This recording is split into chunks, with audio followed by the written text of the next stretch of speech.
Randy, I need this authorization form in 20 minutes. Okay, just put it here.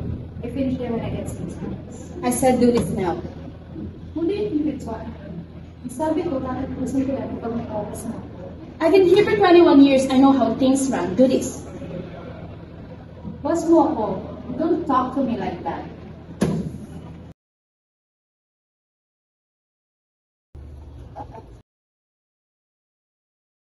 So thank you both for attending this grievance mediation. This is a safe and confidential space. Our goal is understanding and not to blame. So let's hear the both sides. So you may go first, Ms. Wendy.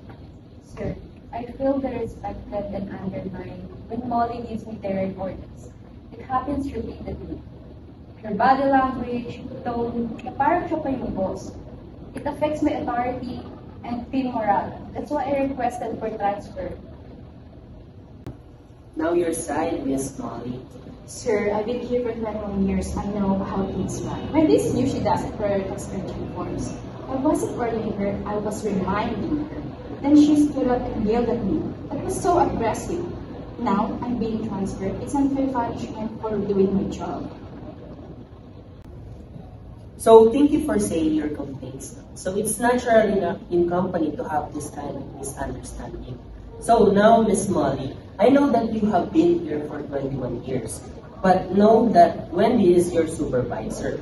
So you need to respect her. For Ms. Wendy naman, as a leader, always be patient and understand the situation and the emotion of your employees. So let's talk about naman sa agreement natin. So if may mangyari na maulit-ulit yung situation na yon with your supervisor, so I need to react and to do some act na kapag nangyari yun, I will transfer you na lang for in another company. So agree ba kayo dun sa sinabi kong punishment with your employee?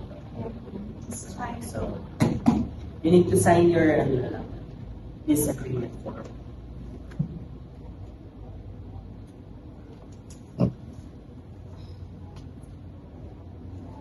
And take a Sorry. handshake and something.